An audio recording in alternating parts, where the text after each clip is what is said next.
Every time I hear the low rumble of a bus engine, something inside me shifts.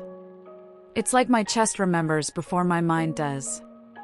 That shaking metal sound, it takes me straight back to that day.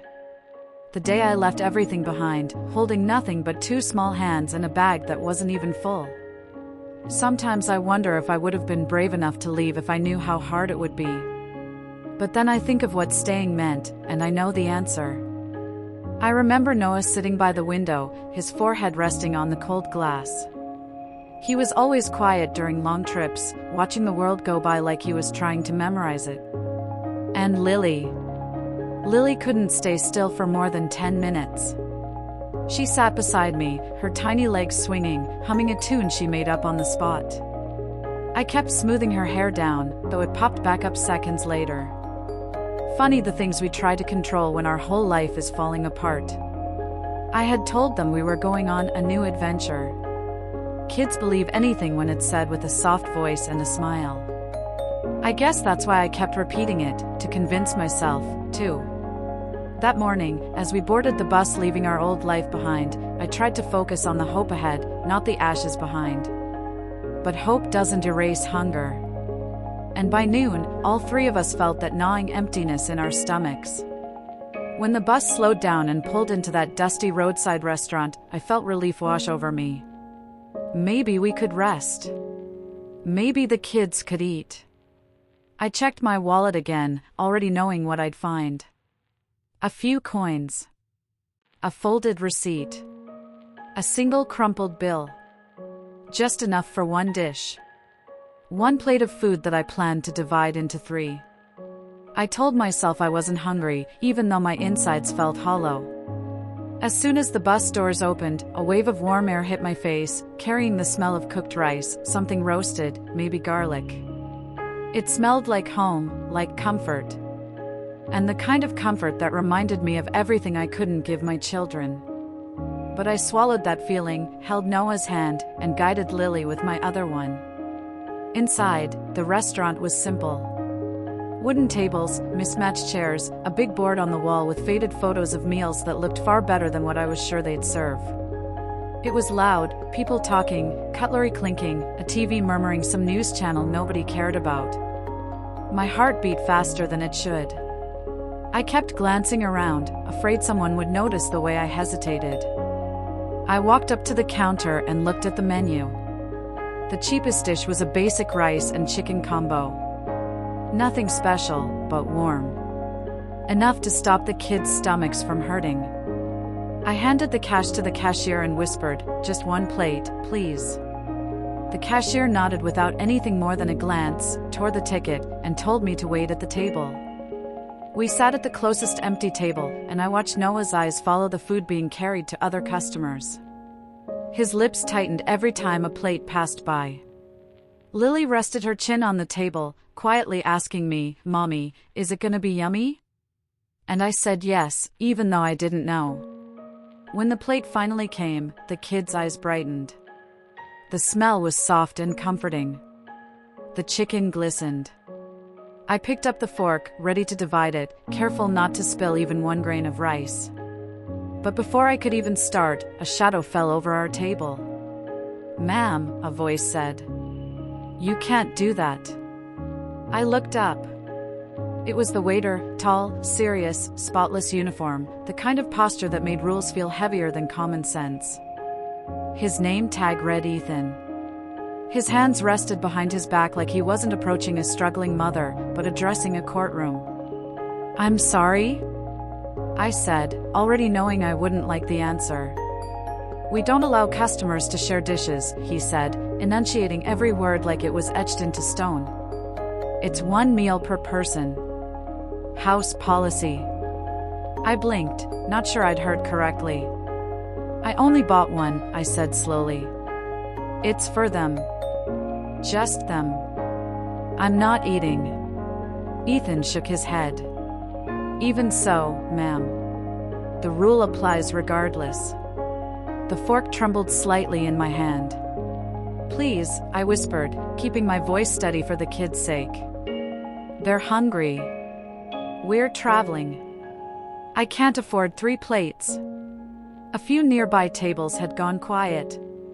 You know that feeling when conversations stop just enough for you to realize you're the center of the wrong kind of attention? I felt that weight settle on my shoulders. Ethan's voice remained firm. Not aggressive. Not mocking. Just mechanical. I understand. But the rules protect the establishment. If everyone shared one dish, the business wouldn't sustain itself. Noah lowered his head. Lily looked confused, her brows scrunching the way they did when she tried to understand grown-up nonsense. Please, I tried again, my throat tightening. I promise I won't eat. Just let them have it. If I let you, I have to let everyone, he replied. There it was. The sentence people use to justify all kinds of coldness. I nodded slowly, not trusting my voice. My vision blurred for a second, not from tears, but from the kind of exhaustion that comes from too many closed doors. Too many no's.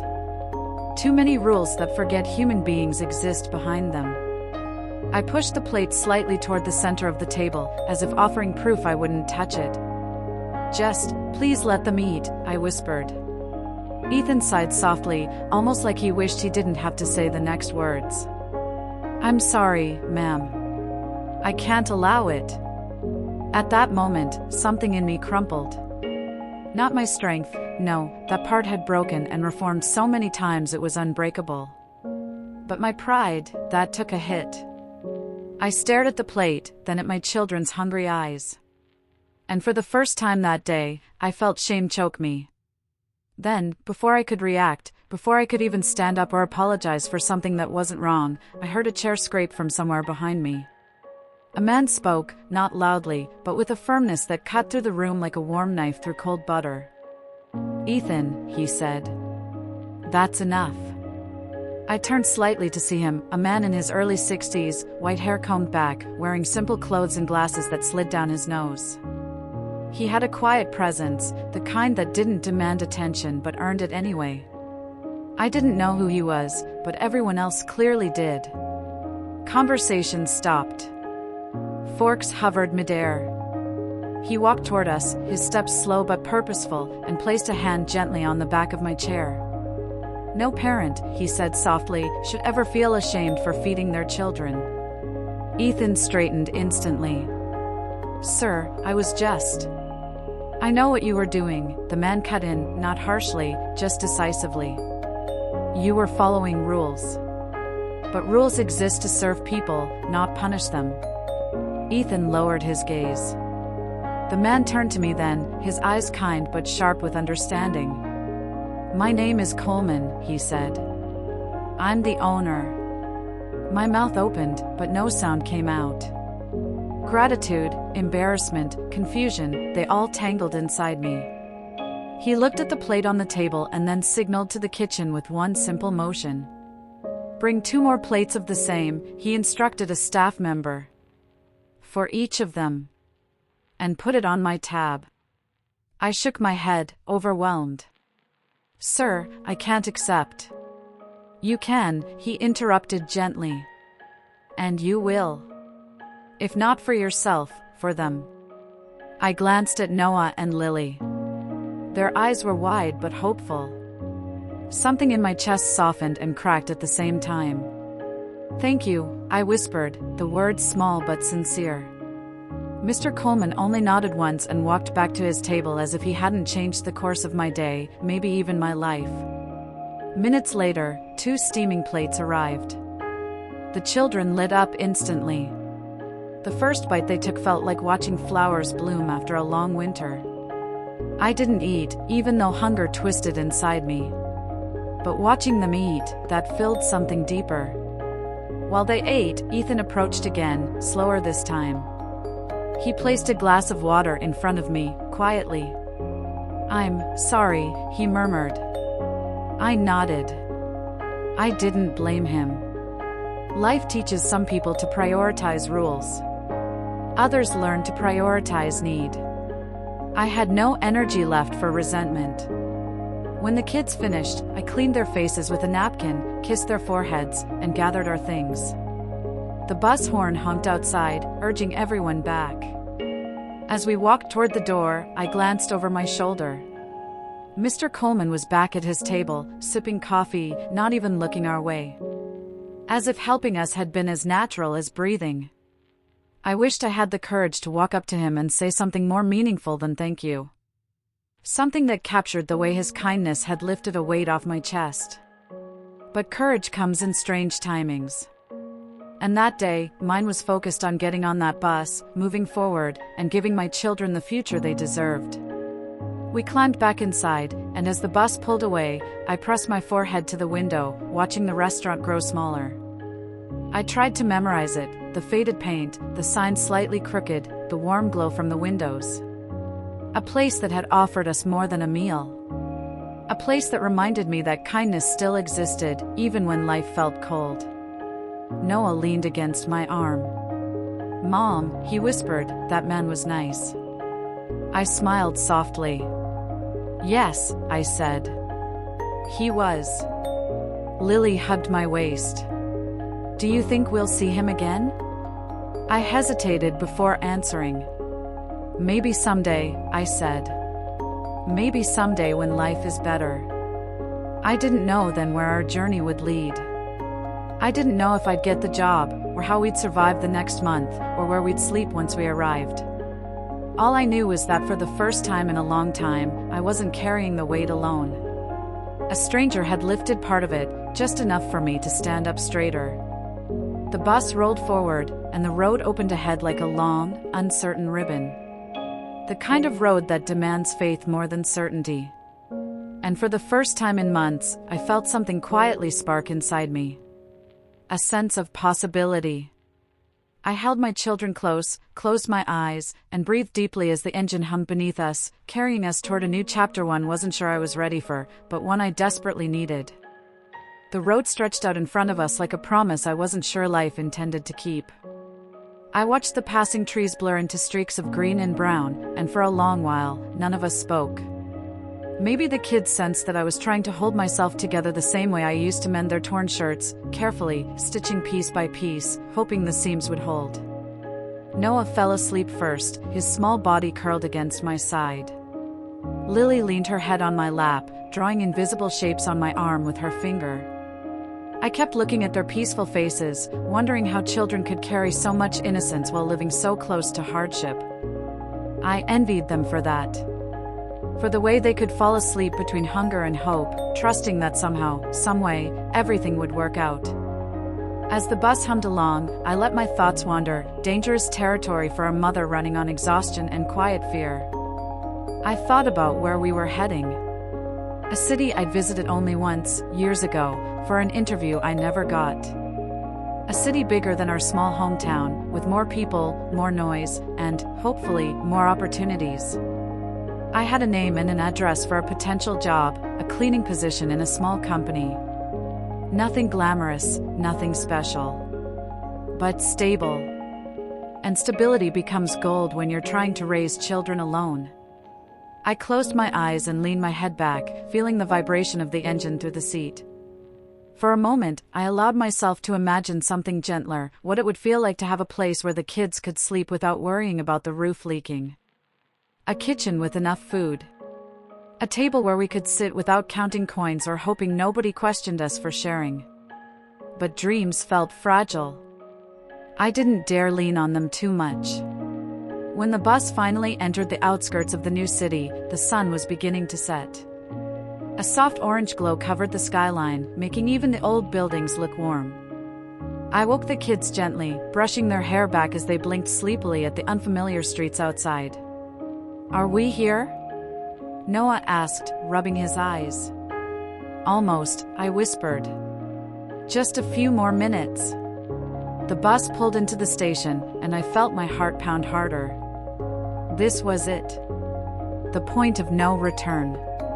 Whatever life had in store for us would start here, in this place where we knew no one. I lifted Lily into my arms, grabbed the worn-out bag with one hand, and held Noah's fingers tight with the other. Stepping off that bus felt like stepping onto another planet. There were people everywhere. Loud voices. Smells from food stalls. Cars honking in the distance. A level of chaos that would have scared me if not for the steady warmth of my children's hands. We walked to a small bench outside the station while I pulled a folded piece of paper from my pocket, the address of the boarding house where we'd stay our first night. I had saved enough for exactly 2 nights. After that, everything depended on whether I got the job. I flagged a bus and asked the driver if it passed anywhere near the address. He nodded, and we boarded. The city looked different now that twilight was fading into night. Streetlights flickered awake one by one, casting soft halos on the pavement. When we reached the neighborhood, I exhaled slowly. It wasn't dangerous, but it wasn't exactly welcoming either. The kind of place where people minded their business, where windows had metal bars not for decoration but necessity. The boarding house was a narrow building with peeling paint. The woman who answered the door eyed us suspiciously at first, but when I handed her the money up front, she relaxed and showed us to a small room with a single bed, a mattress on the floor, and a window that didn't quite close. "It's clean," she said, crossing her arms. "Don't make noise. And if you break anything, you pay." I nodded, too tired to do anything else. That night, while the kids slept, I stayed awake staring at the ceiling. My mind kept drifting back to Mr. Coleman. The way he had stepped in, not to draw attention but to restore my dignity. The kindness in his eyes. The softness in his voice. I wondered if he knew what he'd done for us that day. If he understood how rare it was for someone to choose compassion over convenience. I made a quiet promise to myself to remember him, not just his gesture, but the way he made me feel seen. The next morning, I woke before dawn. I washed my face in the shared bathroom, fixed my hair the best I could, and put on the cleanest clothes I had. I woke the kids and gave them a few crackers I'd saved from the bus trip. It wasn't enough, but it was something. We headed to the company where I hoped to work. My stomach twisted with nerves as we approached the small building. The windows were spotless, the floors shiny, whoever cleaned the place before me had done their job well. I told the receptionist I had come for the job opening. She looked me up and down, then told me to wait. Minutes later, a woman in her 50s emerged from an office. "You're Maya?" she asked. "Yes, ma'am." "Do you have experience with cleaning services?" "Yes," I said. "Years." "What about reliability? Punctuality?" "I have children," I said honestly. "But I'll always find a way to be here. I need this job. I won't let you down." She studied my face for a moment, and something softened in her expression, just enough to breathe hope into my lungs. "I like honesty," she finally said. "Come tomorrow morning at 7. We'll start you on a trial week." For a second, I forgot how to breathe. Relief flooded me so suddenly that my eyes stung. "Thank you," I whispered, my voice trembling. When we stepped outside, I hugged the children so tightly that Noah laughed and Lily squealed. "Are you happy, Mommy?" Lily asked. "Yes," I said. "I'm very happy." But happiness came with weight. Because now we needed to make it through today, and tomorrow, and the next, until the first paycheck arrived. I spent the rest of the day looking for cheap food, cheap clothes, cheap anything. Every coin mattered. Slowly, days turned into weeks. I worked hard, scrubbing floors, cleaning windows, organizing supplies, doing anything they asked. My hands grew rough, my back ached, but every time I looked at the kids sleeping peacefully in our small room at the boarding house, I felt my strength return. The woman who hired me seemed pleased. She started giving me more responsibilities. I worked early mornings, sometimes late evenings, but always with one goal, to build a life where the kids didn't have to feel hunger or shame ever again. After 2 months, we were able to move into a tiny apartment. It wasn't much, just 1 bedroom, a small kitchen, and a bathroom barely big enough to turn around in. But it was ours. Ours. The first place that felt remotely like home since we left everything behind. Sometimes, while washing dishes or folding clothes, I caught myself thinking about that restaurant. About Mr. Coleman. About the moment he appeared beside our table like kindness disguised as an old man with tired eyes. I wondered if he remembered us. Probably not. People who do good rarely keep records of it. But I remembered. I always would. One night, after putting the children to bed, I sat by the window and let the cool breeze brush my face. The city outside buzzed with distant sounds, but inside our small apartment, it was quiet. Peaceful. And in that quiet, I realized something. I had found a new strength, not because life had become easier, but because someone reminded me that I was worth compassion. And that mattered. More than he would ever know. Months passed. The kids started at a nearby school. Lily learned to write her name in big, uneven letters. Noah made a friend who shared his love for drawing cars. I worked every day, slowly earning more trust and responsibility at the company. We built routines, memories, small traditions. Life wasn't perfect, but it was safe. And safe felt like a luxury. Every now and then, on weekends, I'd catch a bus with the kids and ride past the road that led out of the city. I always looked for the turn that led back to that small roadside restaurant. But we never took it. Not yet. Not until I felt ready. One afternoon, after an especially long shift, I sat on the couch and closed my eyes. Lily crawled into my lap and asked, "Mommy, do you remember the man who gave us food?" I smiled softly. Yes. Why? Because I was thinking, she said, her voice sleepy, when we have more money, can we go back and say thank you? Like a real thank you? I kissed her forehead. Yes, baby. One day we will. But deep down, I wanted more than a thank you. I wanted to show him what his kindness created. The stability we found. The courage he revived. The life we rebuilt from the ashes of that desperate bus ride. And though I didn't know when or how, I promised myself that when the time came, I would find a way back to that place. To that table. To that moment where a stranger gave my children not just a meal, but hope. A hope that carried us all the way here. A hope that still lives quietly inside me. And every day, as I wake to prepare breakfast, tie little shoes, pack school bags, and head to work, I carry that memory like a warm ember in my chest. Not a debt, but a reminder that even the smallest act of compassion can change the entire direction of someone's life. And one day when life finally steadies under my feet, I'll walk back into that restaurant, look into Mr. Coleman's eyes, and tell him the truth. That he didn't just feed my children. He fed our future. And maybe that's why that day never leaves me. Because whenever I think I'm too tired to keep going, I remember the way kindness found me when everything felt hopeless. I remember the warmth of that food, the softness of his voice, the way my children smiled with their mouths full and their hearts safe. One day, I'll go back there, not as the desperate woman who arrived with nothing, but as someone standing tall, carrying the life his compassion helped build. And when I do, I'll thank him for giving me more than a meal. He gave me strength. He gave me tomorrow.